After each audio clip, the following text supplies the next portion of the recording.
ejemplo, generalmente estas comiencen a incrementar su masa poblacional y por ende pues incrementar la masa del biofilm en forma general. Cuando uno analiza el biofilm, pues verá que es algo complejo, no solamente un acúmulo de microorganismos, sino que dentro de ese complejo, esa comunidad microbiana, existen pues elementos que permiten articular de forma ordenada, alimentarse, nutrirse de lo que tienen y así también formar como una coraza de protección, ¿no? Que es básicamente un compuesto, vamos a decir así, polipídico, ¿no? Que cubre la superficie del biofilm y le da protección y sostén al piel.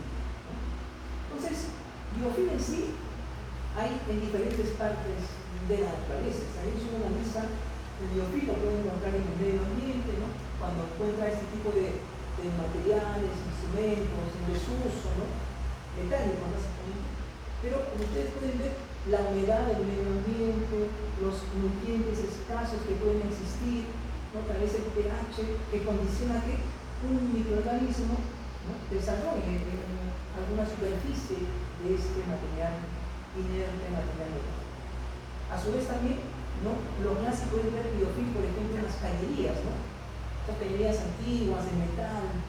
Si uno analiza la superficie, se encuentran masas microbianas que están rodeando la parte interna de esos tubos de metal. O lo vemos cuando hay una falta de higiene de los inodoros, ¿no? Entonces dicen biofilm que se forma y se adhiere a la superficie y saca uno. Y lo que vemos nosotros como odontólogos es el biofilm dental, básicamente, ¿no? Se forma en diferentes partes del diente, tal vez en áreas más protectivas, pero todo proviene de la formación del biofilm dental supragingival, ese que está adherido a una superficie lisa, por lo general, y que, digamos, progresivamente se va internalizando en el surco y pues eso va a generar algún tipo de presión a ese momento. Entonces, biofilm dental es el que vamos a trabajar hoy día, vamos a ver, y claro, que tiene su composición, tiene su distribución, su forma de clasificación. Entonces, un ejemplo clásico, por ejemplo, del biofilm dental, que genera mucha intriga y mucha, digamos así, estudio, es aquel que se forma dentro de nuestro cuerpo. Mire, cuando ustedes analizan el biofilm dental, digamos, en nuestra cavidad bucal, por lo general lo visualizamos, ¿no? Ahí como plata, ¿no? Y tenemos capacidad de removerlo, ¿no? Pero ¿qué pasa cuando el biofilm está dentro de nuestro cuerpo, ¿no? Tal vez en vías nasales, en zonas, digamos, en los adenoides, donde se forma el biofilm como un cuadro infeccioso, como se puede formar, por ejemplo, a nivel del pulmón, ¿no? O a nivel de vías urinarias, formar biofilm. Eso genera toda una complicación, porque se ha podido ver que el biofilm generado o formado en esas áreas son muy difíciles de tratar por medio de procedimientos con antimicrobianos, ¿no? Que es lo clásico. No tengo infección urinaria, ¿qué pasa con antibióticos, ¿no? Pero se ha visto que esos procesos van siendo recurrentes por lo general, ¿no? O sea, cae un poco el proceso, pero pasa semana, un mes y a veces se presenta nuevamente, ¿no?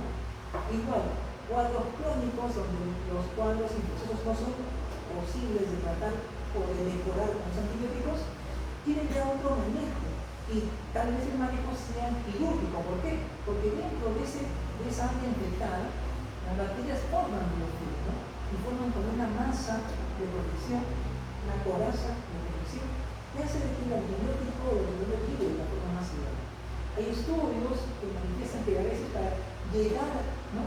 a ese microorganismo que está contenido en el biofilm, se tiene que incrementar la dosis en 100, 200, hasta 500 veces, lo cual sería pues ya un producto tóxico, ¿no? Ya, vamos a decir así, si yo utilizo 3 pastillitas divididas en 3 dosis al día, utilizar eso en 500 veces más, pues bombardeas nuestro sistema, nuestro cuerpo, lo cual nos tendría pues un cuadro ya de afección, de algo tóxico. Entonces, eso es lo que se está viendo ahora, ¿no? Entonces, ante este proceso, ¿qué cosa hay? La remoción, la parte quirúrgica, ¿no? Y es lo mismo que hacemos cuando, por ejemplo, tenemos biofilm subgingival. El biofilm sutil es uno de los biofilms más difíciles de tratar, porque se asocia a la generación de bolsa periodontal, y a medida que la bolsa sea más profunda, los procesos de remoción se hacen más complejos, ¿no? Se ha visto que bolsas, por ejemplo, de 6, 8 milímetros, ya no es muy adecuado la remoción con las cubetas, sino hay que hacer que cosa un colgajo. Hay que desprender el tejido, levantar el tejido, visualizar la zona y ahí directamente remover el biofilm. Entonces cambia la forma de tratar la enfermedad o la afección asociada a esos microorganismos. Y estos estudios provienen básicamente de la aparición ya de fines del siglo pasado, ¿no? El inicio del siglo XXI, se comenzó a trabajar con una forma de microscopía, una microscopía confocal, se dice, es una microscopía de barrido, con láser confocal. ¿Qué cosa permite esa forma de microscopía? De una zona o área específica generar cortes, con el láser forma cortes, y esas cortes asociados a un lente óptico generan imágenes, entonces generan imágenes cortadas, ¿no?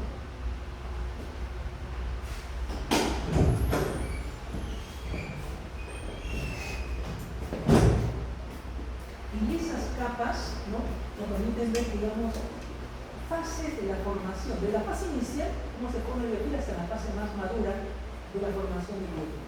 Por eso que para el estudio del biofilm utilizamos todo lo que es un tipo de microscopía de barrido confocal, una microscopía de barrido, láser confocal. Es un poco más elaborado, pero permite ver eso, ¿no?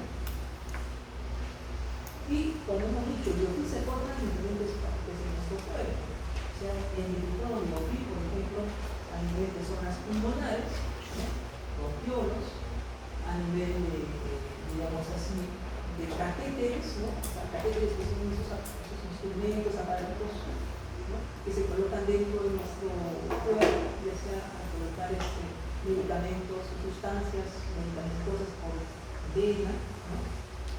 O en todo caso, a nivel, por ejemplo, de lo que podrían ser estos lentes de contacto, ¿no? Cuando uno analiza un lente de contacto, ve la presencia de microorganismos, se forman como pequeñas partículas, y tenemos que desarrollar como colonias, ¿no?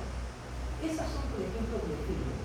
Y eso puede tener afecciones oculares, pulmonares, a nivel de vías urinarias, como puede ser por salmonella anquilosa, o a nivel de aparatos que van a introducirse en el cuerpo. Entonces, en la formación del biofilm se ha podido determinar en etapas, hay fases, y lo que se puede ver en forma general, miren, voy a darles una forma general, que lo primero que se inicia en la formación de biofilm es conocemos como una capa salivar, que es lo que conocemos como una retícula acellular activa. Básicamente es una cubierta de saliva con algunos componentes glicoproteicos, ¿no?, con ausencia de estructuras celulares. La segunda es una capa de microorganismos y con polímeros extracelulares. Aquí básicamente vamos a reconocer a los colonizadores primarios, ¿no?, que vienen a estar adheriéndose a la película primera. Ahí tenemos, por ejemplo, a los grupos tipo estreptococos y actinomyces, que son los dos géneros asociados a estos colonizadores primarios, ¿no? Y a medida que esto va, vamos a decir, se van asociando, se van integrando, se forman mecanismos de agregación interbacteriana. Especies similares se van interactuando, y esto sería lo que conocemos como los colonizadores secundarios, ¿no? Y esto puede ir incrementando, multiplicándose, ¿no?, asociando una masa de mayor volumen. Ahí sería la multiplicación asociada también a colonizadores secundarios. En el año 1965, miren, ¿no?, estamos hablando del siglo pasado, ¿no?, los años 70 del siglo pasado aproximadamente, ya se estaban dando conceptos de lo que era el biofilm y las partes que estaban constituyendo el biofilm. El es uno de ellos, 1965, y dice, el biofilm se forma en 4 fases principalmente. Fase 1, biopelícula, que sabemos qué cosa es, ¿no? Fase 2, adherencia bacteriana, es decir, hay un tipo de microorganismo específico que se adhiere por receptores a esa biopelícula. Fase 3, multiplicación. Los microorganismos, por lo general, una vez adaptados condicionados al ambiente, comienzan a replicarse. Esa fase es importante, la multiplicación. Y la fase 4 ya es la interacción entre ellos, por medio de agregación y coagregación. Entonces, Hegel plantea estas 4 fases. Como esto, miren, ya vamos avanzando. Años 90 del siglo pasado, menciona que el biofil se forma en 4 fases o estadios, ¿no? Y él menciona que el primer estadio básicamente se debe a la presencia de células, vamos a decir así, que están flotando en un ambiente y que se van adhiriendo a una superficie sólida, rígida, ¿no? Y esas son las famosas bacterias sésiles, que en una primera fase generan un tipo de, vamos a decir así, de adhesión, pero reversible. Ese es un proceso de adhesión débil, de unión entre lo que viene a ser la parte sólida y los componentes estructurales de la bacteria o del microorganismo, ¿no? En una fase 2 se da un proceso de adhesión, ¿no? Ya, en este caso sería irreversible. O sea, ya los mecanismos se hacen mucho más fuertes, más intensos, hay acá enlaces, vamos a decir así, tipo oval, o hay reacciones físico-químicas que permiten una mejor integración y adhesión. Y en una tercera fase viene la fase de multiplicación con, vamos a decir así, con mecanismos de agregación bacteriana. Ver también que en esta tercera fase se va formando ese polímero, ¿no? Ese exopolímero a nivel externo, que es la coraza que le da protección y permanencia en el tiempo al biofilm. En una fase 4 ya es una fase de mayor maduración, ¿no? Mayor proliferación, pero esa fase 4 también se basa porque existe una parte en su maduración donde ya comienza a integrarse con especies distintas, diferentes. Que podría decirse que en una fase 4 se llevan en un mayor proceso los mecanismos de agregación y de coagregación y maduración del biofilm, ¿no? En una fase 5, que es un poco el agregado que hace Constantine, menciona que si bien es cierto, el biofilm ya se formó, ya se consolidó, existe una fase de dispersión, que es esta, donde parte de ese biofilm se desprende, se fragmenta y se va yendo nuevamente a esa fase, vamos a decir así, flotante, volátil, soluble, ¿no? Dispersa. Entonces, es lo que se llama una fase 5, la fase de dispersión. ¿Sí? ¿Okay? Lo clásico, que es lo que vamos a ver y lo que ustedes han aprendido también es importante. Miren, cuando uno habla de biofilm hay una pequeña clasificación que se debe básicamente a la ubicación donde está el biofilm. ¿Saben? Entonces yo puedo encontrar un biofilm a nivel supratingival, a nivel subtingival, con las fisuras, a nivel de planas proximales o a nivel clavicular. Esto es importante porque muchas de las lesiones asociadas al biofilm se debe mucho cosa a su ubicación y a la forma como se ha clasificado el biofilm. Pero para eso me parece que es bueno entender lo primero, que es lo que donde por lo general se forma, que es el biofilm a nivel supratingival. ¿Sí? Y de eso vamos a hablar un poquito, ¿no? Porque eso tiene fases importantes para identificar. Por ejemplo, mencionamos la primera fase en el caso del biofilm supratingival, la perispectiva. ¿Qué es lo que hemos mencionado en un inicio? ¿No? Es básicamente una capa muy pequeña de 1 a 10 micrómetros, ¿no? Donde hay ausencia de células, pero sí hay una capa a base de proteínas y carbohidratos, ¿no? Componentes lipoproteicos específicamente. Y eso es lo que se genera, ¿no? Se dice que cuando uno se cepilla minuciosamente en la boca y retira todos los microorganismos posibles en el barrido, de ahí viene la saliva, y esa saliva, esa primera capa de saliva sería cosa la película. ¿Sí? Y claro, había interacción ciertamente entre la saliva y la superficie del esmalte del diente, ¿no? Interacción entre fosfato, calcio, que serían los que van a permitir en un momento posterior que el microorganismo con sus receptores y con sus características particulares en la superficie pueda, digamos, interactuar con la superficie del esmalte. Y acá tenemos un poco de ejemplo, ¿no? Miren, el esmalte por lo general tiene una carga negativa, Las bacterias de las primeras colonizadoras, que son las grandofilas, también tienen válvula negativa. Entonces, entre cada bacteria hacen un proceso que se repele, se van un poco separando. Pero para bloquear ese efecto están los componentes ambientales arriba, que son el fósforo, fosfato, calcio. Estos elementos como que bloquean el elemento negativo, componente de carga negativa, y permiten que la bacteria se fije a la superficie del esmalte. Hay mecanismos de adhesión a base de ácido fosfórico, lipoico, que permiten esa primera adhesión a la superficie del esmalte. Colonización primaria. Ya se formó la peripatía. ¿Y qué es lo que viene? La presencia de microorganismos. En este caso, básicamente bacterias. Y entre las bacterias más conocidas, más, digamos, estudiadas y identificadas está este grupo, ¿no? Es el Protocosantis, que tiene una unión hacia la superficie de esa capa, digamos, celular, que es la peripatía, básicamente por uno de litina carbohidratos. Y claro, el segundo bacilo gram positivo, considerado también como colonizador primario, antiorganismos viscosos, asociado a una unión proteína. ¿Sí? Si bien es cierto, estos serían los pioneros, también hay otras formas de estreptococos que estarían presentes en ese tipo de interacción, siendo la flora primaria y de ahí pues una flora que va subsecuentemente aumentando, incrementando y, digamos, desarrollando el volumen clásico del cuerpo. La tercera fase, colonización secundaria. Aquí, por ejemplo, ya tenemos un tiempo, y ese tiempo está entre 3 a 5 días, ¿no? Después de haberse formado la película adquirida. Por lo general, lo que se puede ver son mecanismos de agregación. ¿Qué es la agregación? Es una interacción entre especies similares. ¿Qué es la congregación? Interacción de especies distintas, ¿no?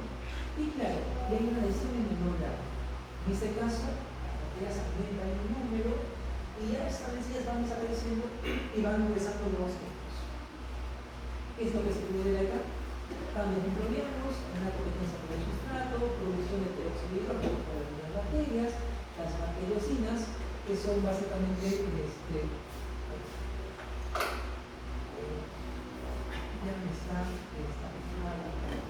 las bacteriocinas, que son básicamente proteínas, polipéptidos, ¿no? Y consumo de oxígeno. ¿Cómo eso se podría ver, por ejemplo, en este cuadro que es la colonización secundaria? Ahí está vivo, o ¿cómo podemos usar bien claro? ¿De no creer? Ese varón, digamos, bloquea un poco la Miren, ya han pasado varios días y esa placa toma otra denominación. En este caso toma el nombre de la camarera. Y para eso ya debe haber pasado entre 2 a 3 semanas. ¿Qué es lo que pasa en esta placa madura? Ya, bueno, prácticamente cuando hablamos de placa madura ya hablamos de una placa ya estable. Su actividad, su volumen, es la que por lo general ya se ha estabilizado, las bacterias ya han desarrollado, ya han proliferado de una forma adecuada, ¿no? La composición de una propiedad que lo cambia, y lo que se puede ver que hay presencia de ciertas formas que en una placa madura no existen, como podrían ser las formas de treponema, ¿no? Que son considerados muchas veces como los colonizadores terciarios, ¿no? Treponemas, semimonas, formas espiraladas, son bacterias que ya aparecen en un estadio más tarde. Y lo que se puede ver en las zonas más profundas, que ya están privadas de oxígeno, recuerden que a medida que el tiempo va creciendo, las zonas más profundas están alejadas del oxígeno. Van creciendo, entonces en este caso bacterias ya aerobias, ¿no? Ya hay, digamos así, nutrientes, ¿no? Se acumulan más desechos y se va reduciendo gradualmente la cantidad de microorganismos observando ciertas áreas de apoyos. Por eso uno analiza hasta este punto cómo está constituida la placa dental. Entonces, realmente, siempre hemos dicho, ¿no? La placa dental o biodental está constituida básicamente por 3 cosas. ¿Está bien? 1, microorganismos, 2, detritus alimentario y 3, saliva. Eso es, básicamente, por la general. Pero acá hacemos un poquito más la distribución, ¿no? Si hablamos un poco de contenido de agua, 80% agua, y una distribución ya sea de química o extracelular, materia orgánica, 18%, y 6 sobre un. Es una cantidad bastante pequeña, pero importante para muchas bacterias que subsisten en estos iones. Pero recuerden, ¿cuál es la masa bacteriana? 10%. Entonces, de todo ese conglomerado de componentes que podemos ver en un biofilm, solamente 10% es de masa bacteriana. A medida que el biofilm va tomando mayor edad, va aumentando mucho más, entonces el biofilm tiende a mineralizarse, ¿no? Y aquí ya la forma en que no vamos a ver juega mucho de cosas el pH. El pH alcalino sobre una superficie donde el biofilm desarrolla, pues va a generar que esto de cosas mineralice, ¿no? Y ahí conocemos los términos de sabor dental, tapa dental, ¿no? Y para eso, por lo general, puede de días a semanas, aproximadamente 2 semanas para ver eso. ¿Qué es lo que encontramos en este depósito dental, en esta panadería mineralizada?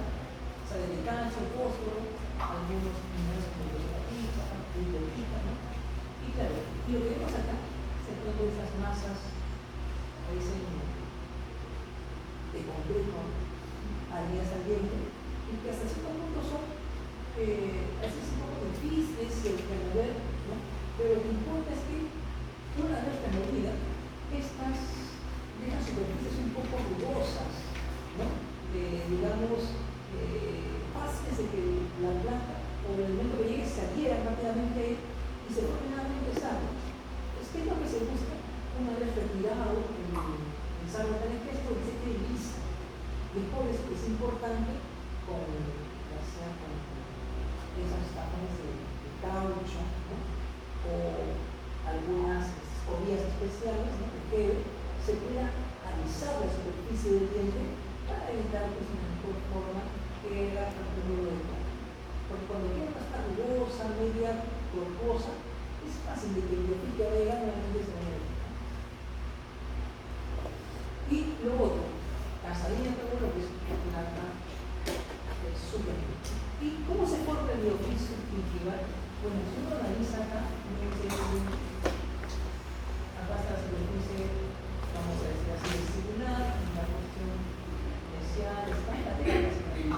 Miren, si bien este biofilm subgingival es el primero que se forma, y vamos a ver días, semanas, para ver cómo se va madurando, pero una vez que ya está bien constituido, ese biofilm va migrando hacia la zona del surco. Y es ahí donde va a formar cosa el biofilm subgingival. Por eso es importante qué cosa es. Si yo controlo el biofilm subgingival, más seguro, ¿no? Estoy controlando la presencia del biofilm subgingival. Ahora, en el caso del biofilm subgingival, este toma diferente denominación dependiendo de su ubicación. Si va a estar adherida al diente, biofilm subgingival adherida al diente. Si está adherida a la encía, biofilm subgingival adherida a la encía. O biofilm flotante, que es el que está acá. Y es el que se ha visto donde tal vez la flora más patógena está activa, ¿no? Viéndose de uno a otro, generando algún tipo de daño. Por la presencia de sus enzimas, toxinas, siendo liberadas sobre el tejido blando, ¿no? Lo que viene a ser, en este caso, la base del surco, y ahí el epitelio, el tejido conectivo que existe en esta zona.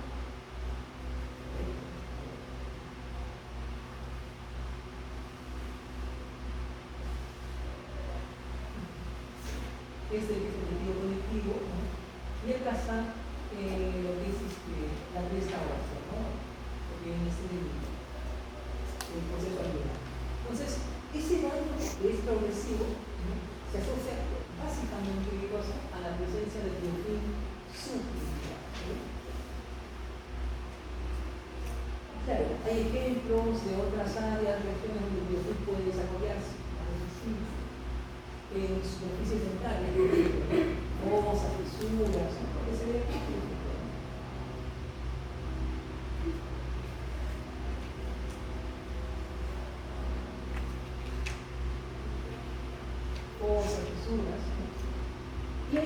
ejemplo, podemos ver que básicamente la zona retentiva es eso, ¿no? Las fosas, fisuras, esas tubérculos que podrían ver en el estudio del diente, donde retienen básicamente la presencia de la ropa. Y donde puede haber presencia de una variedad de microorganismos, ¿no? Sangre, salivante, y aquí, por ejemplo, en la placa proximal, que es una de las placas más complejas en su sentido de que, primero, obtener la muestra es compleja, y luego dar tratamiento a esas áreas muy complejas, ¿no? Ahí, por ejemplo, vemos que su composición es mixta, su conexión al potencial de óxido de reducción, tenemos una flora anaerobia facultativa, anaerobia estricta, ahí tenemos algunas especies, esposo, rubi, y entre los que son estrictos, básicamente, promonia, probotíbano, uso. Le damos un ejemplo clásico de la formación del biofilm, ¿no? Taksugi hace, digamos, un diagrama donde nos da a entender cómo el biofilm se va formando, ¿no? Desde la parte más externa, que es la supra, hasta la parte más interna, que es la subinterior. Bien, primero, como ustedes pueden ver, él define que existe a nivel del esmalte, a nivel supralíquida, presencias de bacterias que se llaman básicamente pocos positivos, y claro, bacilos que conocemos como los famosos colonizadores primarios, ¿no? Ahí está el Xanthis, el Oralis, Gorgonis, el Fludi y las especies. Pero a medida que este biofilm va modulando, es la flora microbiana se va afectando o interaccionando. Una flora básicamente gran negativa, ¿no? Y acá hay un punto de quiebre que estudia mucho la presencia de este microorganismo, que es el fusobacterium nucleatum, que es un puente de enlace, ya que se puede determinar que a nivel de superficie tiene una gran cantidad de receptores que permiten interaccionar con diversas formas de microorganismos, ya sea formas gran positivas, pocos o gran negativas, ya sean pasivos o pocos, ¿no? Como ustedes pueden ver. Pero el problema está, vamos a decir así, que este microorganismo no va a interactuar con las formas más patógenas, ¿no?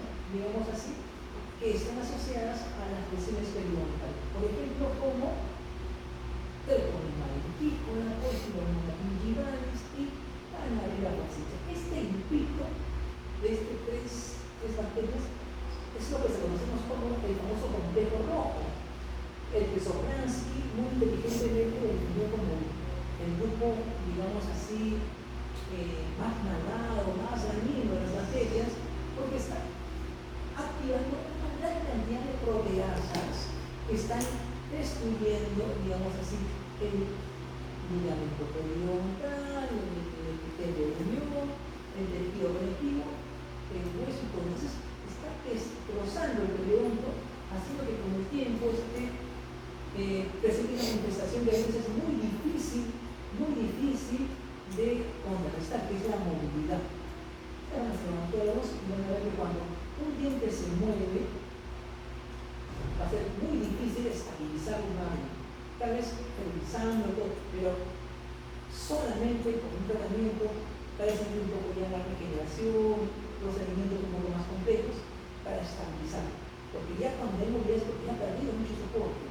Tal vez tenga un nivel de inserción médica, digamos así, perdiendo 4 o 5, ¿no? Ya tiene bolsas profundas y eso es difícil. Pero no es posible. Ya los procedimientos de regeneración están ayudando mucho a mejorar. Pero de mi experiencia, poco he podido conseguir estabilizar dientes que se han movido, salvo que los pendicen, ¿no? Y ahí sí, por ejemplo, ayuda mucho, ¿no? Muy bien, entonces está en ese grupo, ¿no? Muy activo, que es un complejo rojo. Y después, pues, claro, el famoso complejo naranja, entre ellos, tratando de prebotel interno. Entonces, miren ustedes, todo esto que genera ese daño, ¿no? Y claro, debe haber algún tipo de reacción, ¿no? Un fluido inflamatorio, ¿no? Líquido vesicular, ciertamente, presencia de polimorfos nucleares, presencia de mina. Todo eso, por ejemplo, ¿no? Ayuda mucho a la concentración bacteriana, porque estas bacterias se alimentan también de mina, ¿no? Y lo que genera, pues, que se encía en paquetas, en hinche, y comienza a el surco digamos, implementarse, ¿no? En la inmersión. Tenemos bolsas de 4, 5, 6 y hasta más. Entonces, es un proceso. Y aquí solo quisiera ver un poco cómo es la matriz del biofilm, ¿no? O sea, tenemos acá microorganismos, ciertamente están organizados, una comunidad bastante organizada. Tenemos el hipotálamo, que es el sopolímero, ¿no? Que es la coraza. Vemos canales de comunicación y de interacción para los nutrientes, ¿no? Tienen enzimas que protegen unos a otros y, como hemos dicho, se comunican por mecanismos conocidos como codonsens. Esa comunicación permite que determinen cómo explotar su densidad poblacional, su masa nuclear, ¿no? Y a su vez, pues también tienen una forma de obtenerse, ¿no? Y mientras están en coraza, están protegidos de un medio, vamos a decir, externo, a la desecación, a la radiación, agentes químicos, una variedad de compuestos que hacen de que ellos vivan de forma innovadora. ¿Cuándo se complica? Cuando tú no puedes llegar al biofilm. Por ejemplo, un caso práctico en odontología.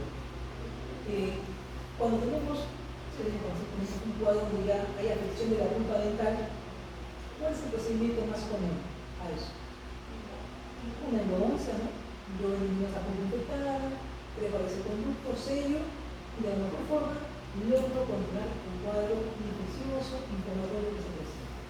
Pero ¿qué pasa cuando a esa endodoncia el procedimiento persiste algún tipo de microorganismo, como se ha visto en algunos casos, ¿no?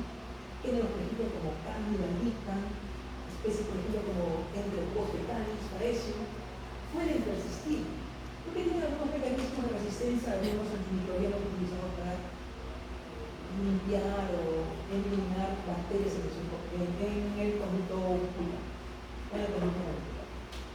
Entonces, ¿qué pasa? Estas bacterias persisten y en periodos de tiempo comienzan a tener un cuadro infeccioso, ¿no? Lo conocemos como una periodontitis atípica. Y esa periodontitis atípica forma un biofilm básicamente asociado al enterococo. Entonces, el enterococo que forma el biofilm en un área donde tú ya no puedes introducir tu instrumento, se complica todo, que está fuera del lápiz. Claro, puede haber tratamientos quirúrgicos, ¿no? Apicectomía, cubeta capital, diferentes procedimientos ciertamente, pero se ha visto que a veces la reacción, ¿no? Vamos a decir así, tú nuevamente comienzas a limpiar ese conducto, comienzas a colocar antimicrobianos y ves que la bacteria siempre persiste. ¿Y por qué persiste?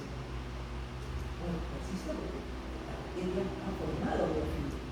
Recuerden, cuando forma biofilm, por más agentes químicos que es, casi no hace nada. Lo que tienes que hacer ahí, ¿qué cosa es? Es una remoción mecánica, ¿no? Quirúrgica, que sí tiene un efecto más positivo. Pero así nada más con medicamentos así, digamos, de contacto, fluidos, no se ve una mejora, ¿no? Y es porque la bacteria forma bien. Y entre ellas, Enterococcus fecalis, biofilm, Candida albicans, forma biofilm, eso comunica los tratamientos. Algo que le comentaba, ¿no? Por ejemplo, la dificultad de tratamiento con el biofilm también. La carga bacteriana, la carga que se puede generar en la formación del biofilm, pueden ser, por ejemplo, con estos microorganismos. Uno analiza el biofilm y puede encontrar en el biofilm todas estas formas de microorganismos. Pero no todos son así malos, no todos son, vamos a decir así, violentos, agresivos, no, sino un grupo ya definido. Y eso lo hizo Sobransky. Miren, este artículo es de 2002, tiene más de 22 años. Sobransky ya murió también, ¿no?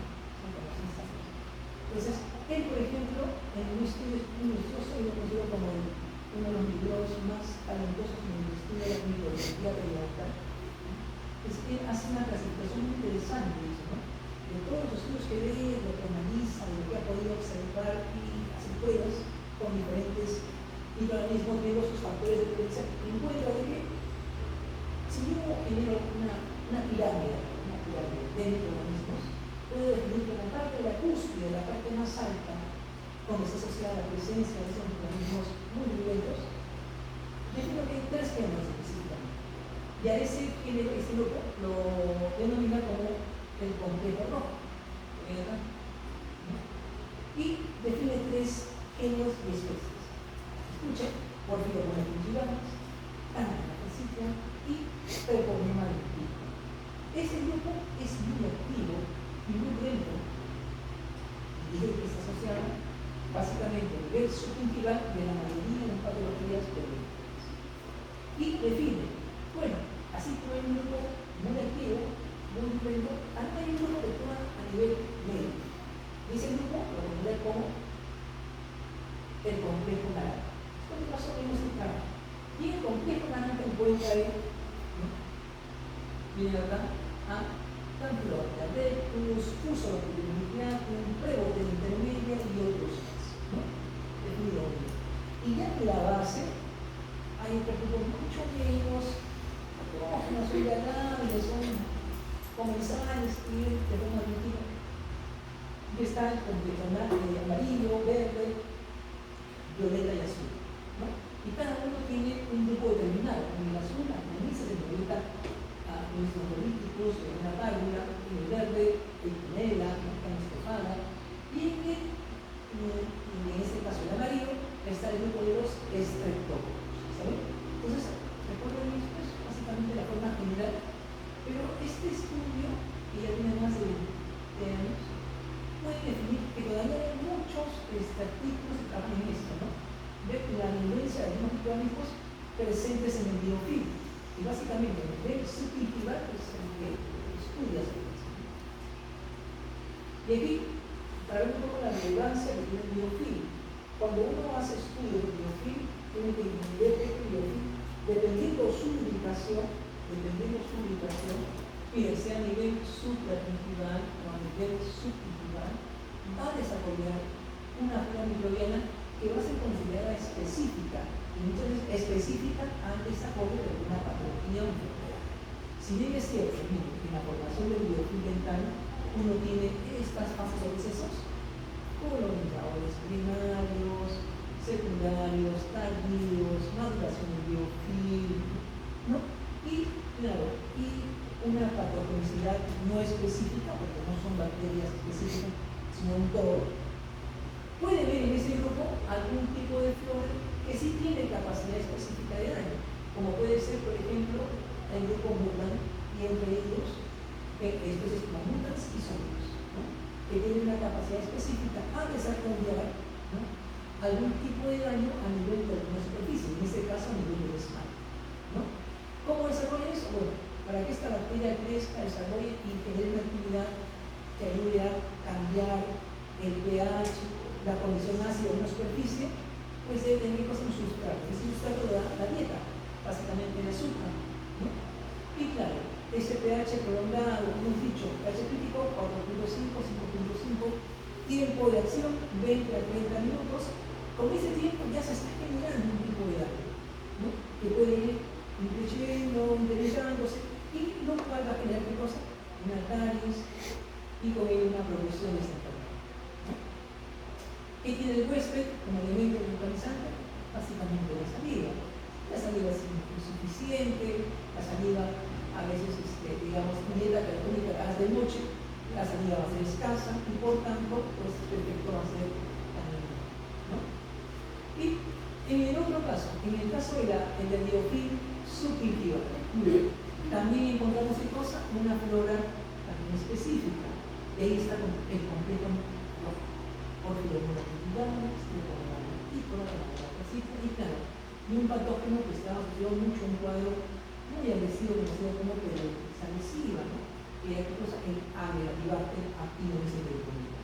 Esta flora era considerada como flora específica. ¿Y qué es lo que generaba? Toxinas, enzimas, y van a ver qué cosa, el epitelio, el tejido blando, el tejido de soporte del dedo. Ciertamente, estos podían generar algún tipo de reacción, una inflamación en una fase primaria, desarrollando una gingivitis, pero si esto no se controlaba, avanzaba, dañaba otras estructuras, genera pues ya un rompimiento del tejido conectivo y restricción del periodonto de forma general, conocido como un cuadro de periodonto. ¿Cómo contrarrestar este proceso? Bueno, si bien es cierto, la información es una respuesta inespecífica, ayuda mucho en un inicio, pero esto es fácil de soslayar, ciertamente. Y para eso es importante la respuesta inmunitaria y tipo adquirida, ¿no? Donde participan mucho linfocitos T, linfocitos B y la gran producción de anticuerpos para bloquear o reducir la presencia de anticuerpos. Si eso no se da, esto se quiebra y se va a generar ¿qué cosa? Una enfermedad que es la periodontitis. Entonces, como ustedes pueden ver acá, las dos formas de biofilia, supra y subtitular, asociadas a dos patologías distintas, pero igual tienen un origen bastante similar. Los dos son parental. Pero ¿qué cosa? En uno hay una figura específica, en el otro se tocó los frutas, y en el otro, también una figura específica, asociada básicamente al complejo rojo de Sánchez. ¿Está bien? Muy bien, con eso damos por finalizada esta parte teórica y bueno, nos volvemos a encontrar una y media. ¿Qué dice? 1:30, porque son 2:30. 1 hora para que tengan sus efectos. ¿Sí? Muy bien, chicos. 1:30 para poder avanzar en la siguiente parte de la clase. ¿Sabes si por si acaso este viernes hay alguna actividad en la facultad? ¿Cómo?